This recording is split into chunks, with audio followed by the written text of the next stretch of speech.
Israel के उड़े होश, ईरान के पास परमाणु पावर।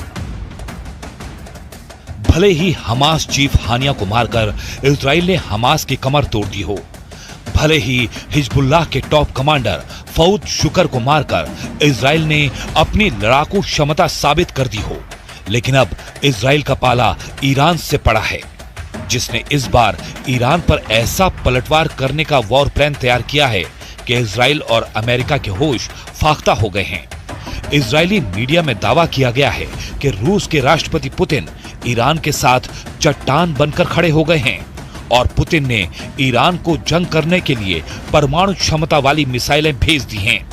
खबर है कि रूस ने अपने लड़ाकू परिवहन विमान से दर्जनों परमाणु क्षमता वाली मिसाइलें तेहरान पहुंचा दी हैं।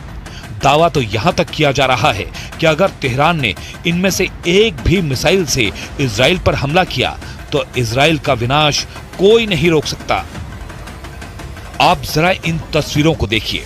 रूस के पूर्व रक्षा मंत्री और वर्तमान में रूसी संघ की सुरक्षा परिषद के सचिव सर्गेई शोइगु तेहरान में जिस वक्त ईरान की IRGC के commander major general Mohammad Bagheri से मिल रहे थे, उस वक्त किसी को अंदाजा नहीं था कि रूस ने इजराइल ईरान युद्ध में कितना बड़ा खेल कर दिया है। इजरायली मीडिया का दावा है कि ईरान की राजधानी तेहरान में एक गुप्त मीटिंग हुई है, जिसमें रूस ने तुरंत ही ईरान की सभी मांगे मान ली हैं। दावा किया गया है कि रूस की तरफ से पूर्व रक्षा मंत्री सर्गेई शोइगु ने IRGC के top commander major general Mohammad Bagheri से मुलाकात की और उन्हें परमाणु क्षमता वाली मिसाइलें देने का रास्ता साफ कर दिया। दावा किया जा रहा है कि राष्ट्रपति पुतिन के आदेश के बाद सैन्य परिवहन विमान 1L-76 ने रूस से उड़ान भरी, जिसने ईरान के गुप्त ठिकाने पर रूसी मिसाइलें इस्कंदर को ईरान पहुंचा दिया है। इसके अलावा रूस ने ईरान को उपग्रह नेविगेशन सिस्टम मरमस्क BNEWS भी दे दिया है। रूस की इस्कंदर परमाणु क्षमता वाली मिसाइल कुछ मिनट में ही तैयार की जा सकती है। इस मिसाइल के मिलने से ईरान अब इजराइल में घुसकर कभी भी हमला कर सकता है, जबकि रूस का उपग्रह नेविगेशन सिस्टम मरमस्क BNEWS ईरान को ऐसी क्षमता देगा कि इजराइल के लड़ाकू जेट और मिसाइलें हमला तक नहीं कर पाएंगी। We are looking on this Iranian network that put a deadly explosive inside Israel, and we will act against the Iranian terror wherever it is. We will not expect, we will not get any Iranian explosive devices here and not do anything. We will act determinedly against the Iranian terror wherever it is.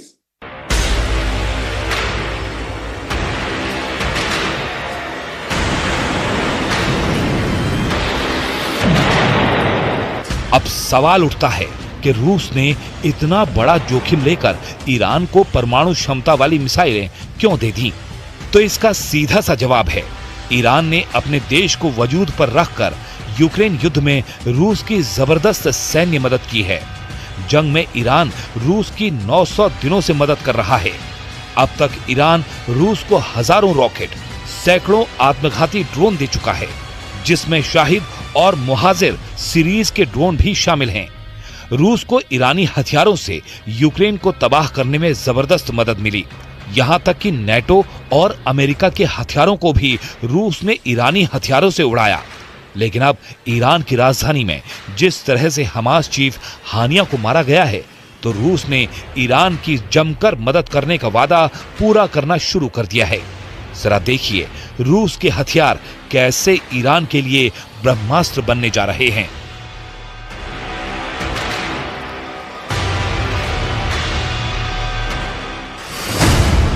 Israel के उड़े होश, Iran के पास परमाणु power.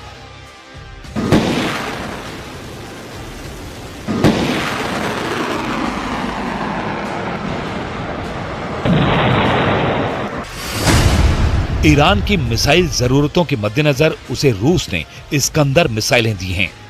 Iran को Israel तक पहुंचने के लिए लगभग 1200 किलोमीटर की मारक क्षमता वाली मिसाइलों की आवश्यकता है। जबकि इस्कंदर सिस्टम की मारक क्षमता 500 किलोमीटर तक है। लेकिन रूस ने ईरान को जो इस्कंदर मिसाइल दी हैं, वो लेटेस्ट वर्जन की हैं। इजरायली मीडिया के मुताबिक रूस ने ईरान को 1500 किलोमीटर तक हमला करने वाली R-500 क्रूज मिसाइलों के साथ इस्कंदर के सिस्टम दिया है, जो ईरान को जबरदस्त मिसाइल पावर दे रहा है। इस्कंदर के लंबी दूरी तक मार करने वाली परमाणु क्षमता वाली मिसाइल है। इसके अलावा रूस का मरमस्क BN सिस्टम ईरान को दिया गया है। इजरायली विदेश मंत्री कार्ज का साफ कहना है कि ईरान इजराइल पर बहुत बड़े हमले का प्लान बना चुका है, यानी ईरान अब रूसी मिसाइलों से इजराइल पर हमला करने जा रहा है।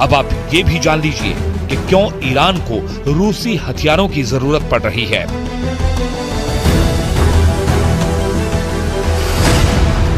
145 देशों की सूची में ईरानी सेना का 14वां स्थान है, जबकि इजरायली सेना इस लिस्ट में 17वें नंबर पर आती है।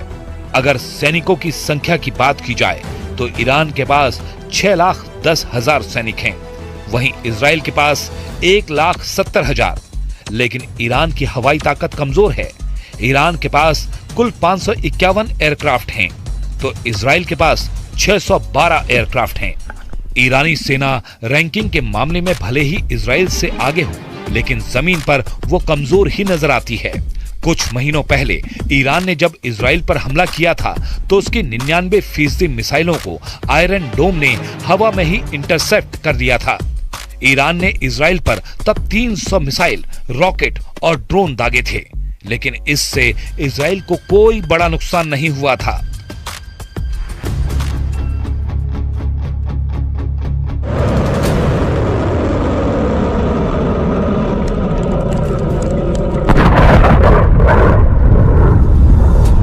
अब ऐसी हालत में पुतिन ने जिस तरह से ईरान का साथ देने का ऐलान कर दिया है, उससे अमेरिका और इजराइल को जबरदस्त झटका लगा है, क्योंकि खबर यह भी है कि ईरान अपने दम पर परमाणु हमला करने की क्षमता हासिल कर चुका है।